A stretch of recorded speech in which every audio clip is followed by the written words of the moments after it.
লোহিত নৈৰ ওপৰত মাজুলীৰ চেলেকঘাটত লখিমপুৰ আৰু মাজুলীক সংযোগ কৰি যিখন পকী দলং নিৰ্মাণ কৰি থকা হৈছে, সেই দলংখনৰ অন্য এটা নতুন ভিডিঅ' আজি পুনৰবাৰ আপোনালোকৰ মাজলৈ লৈ আহিছোঁ।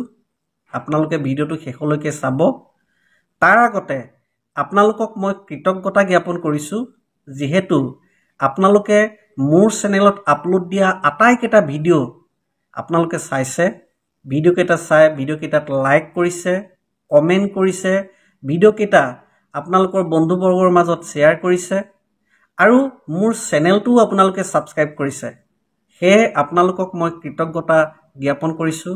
আপোনালোকৰ ওচৰত মই চিৰকৃতজ্ঞ। আৰু আপোনালোকে যি মৰম দিছে, ফ্ৰম উমাফুল ৰাজীৱ ইউটিউব চেনেলটোক যি মৰম দিছে, তাৰ কাৰণে মই নথৈ আনন্দিত। সেয়েহে পুনৰবাৰ আপোনালোকৰ মাজলৈ মই অন্য এটা নতুন ভিডিঅ' লৈ আহিছোঁ।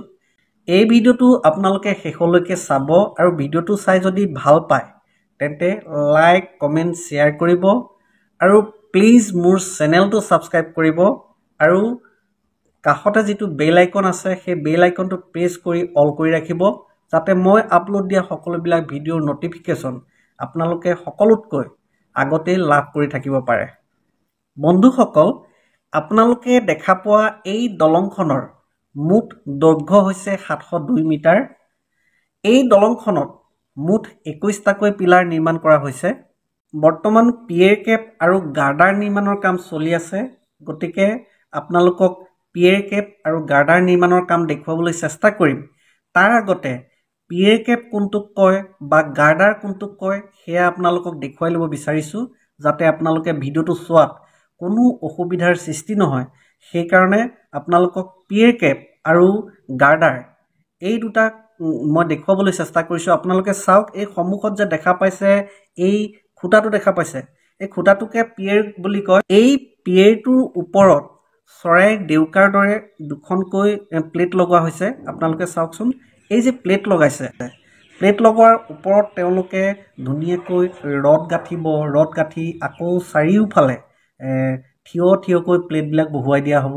এনেদৰে তেওঁলোকে কাম কৰি আছে আৰু সেই গোটেই কামখিনিক একেলগে ফৰ্মৱৰ্ক বুলি কয়। আৰু ফৰ্মৱৰ্ক বুলি ক'লেও তাতো কিছুমান ভাগ ভাগকৈ নাম আছে। সেই নামবিলাকো আপোনালোকক মই জনাই দিব বিচাৰিছোঁ। আপোনালোকে চাওক, খুঁটাটোৰ দুয়োফালে চৰাইৰ ডেউকাৰ দৰে সেই যে প্লেট দুখন লগোৱা হৈছে, সেই প্লেট দুখনক কয় চেণ্টাৰিং। আপোনালোকে মনত ৰাখিব, যেতিয়া সমানকৈ থিয়কৈ নহয় পথালিকে সমানকৈ যেতিয়া প্লেট লগোৱা হয়, সেই প্লেটক ক'ব চেণ্টাৰিং।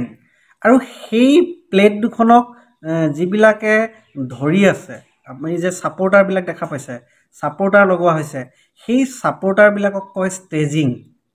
আপোনালোকে নিশ্চয় বুজি পাইছে, যিবিলাক ছাপৰ্টাৰ লগোৱা হৈছে, প্লেট দুখন ধৰি ৰাখিবৰ কাৰণে যিবিলাক ছাপৰ্টাৰ লগোৱা হৈছে, সেই ছাপৰ্টাৰবিলাকক কয় ষ্টেজিং। আৰু ষ্টেজিঙৰ ওপৰত যিকেইখন সমানকৈ প্লেট লগোৱা হৈছে, সেই প্লেট দুখনক কয় চেণ্টাৰিং। আৰু চেণ্টাৰিঙৰ ওপৰতে যিহেতু পিয়েৰ কেপটোৰ কাৰণে তেওঁলোকে ৰড গাঁঠিব, খুব ধুনীয়াকৈ ৰড গাঁঠিব।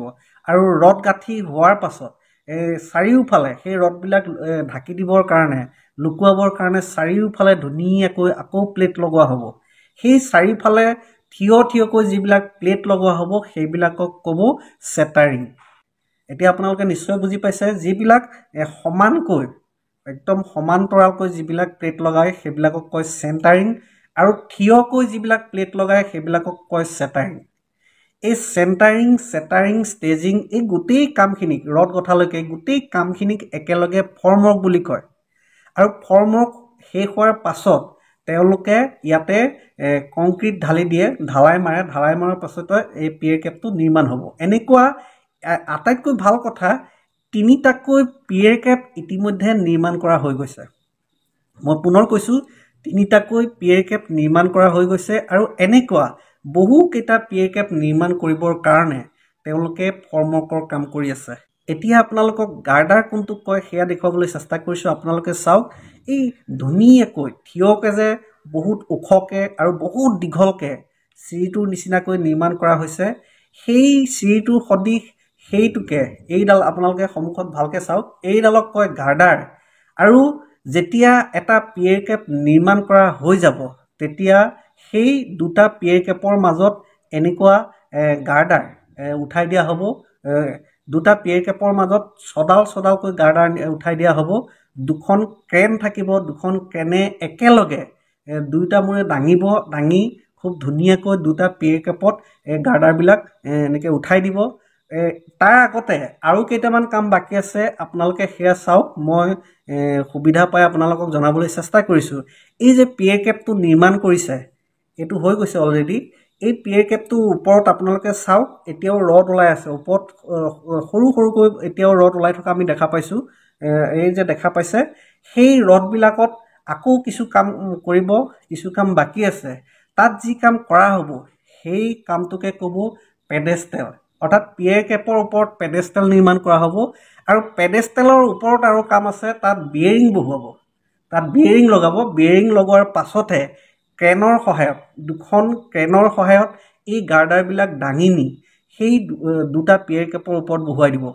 আৰু আপোনালোকক জনাইছোঁ, দুটা পিয়েৰ কেপৰ ওপৰত ছডালকৈ গাৰ্ডাৰ বহুওৱা হ'ব। এনেদৰে 21টা যিহেতু পিয়েৰ কেপ নিৰ্মাণ কৰা হ'ব, 21টা পিয়েৰ কেপত আপোনালোকে ভাবি চাওক প্ৰায় 120ডাল, প্ৰায় নহয় 120ডাল গাৰ্ডাৰ নিৰ্মাণ কৰা হ'ব।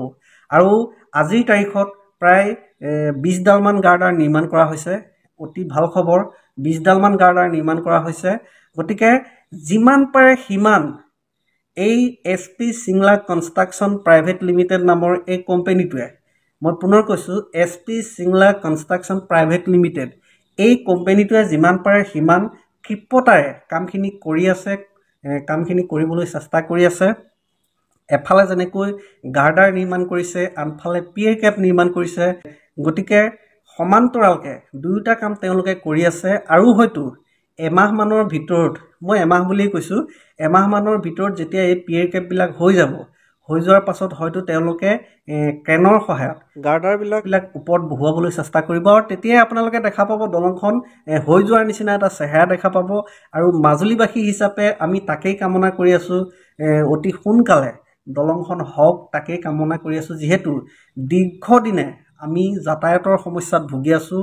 আমি মাজুলীৰ বাহিৰলৈ যদি যাব লগা হয়, শুই উঠিয়েই বেলি নোলাওঁতে আমি উঠিব লাগে, আৰু গা পা ধুই এমুঠি খালেও খালোঁ, নাখালেও নাই, তেনেদৰে আমি দৌৰি মানে ঘাটলৈ যাব লাগে। ঘাটত গৈ পেলানি আকৌ ফেৰী পাবৰ কাৰণেও আমি বহু সময় অপেক্ষা কৰিব লাগে। কেতিয়াবা পালেতো ভাগ্য ভাল থাকিলে পাই যাওঁ, নাপালে আকৌ বহুত সময় আমি ৰৈ থাকিব লাগে।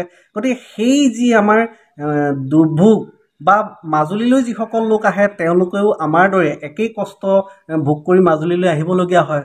গতিকে সেই কষ্ট আৰু খুব কম দিনৰ ভিতৰতে শেষ হ'ব, তাকে জানি আমাৰ ভাল লাগিছে, আপোনালোকৰো ভাল লাগিব। আৰু ভিডিঅ'টো চাই যদি ভাল পালে লাইক কমেণ্ট শ্বেয়াৰ কৰিব।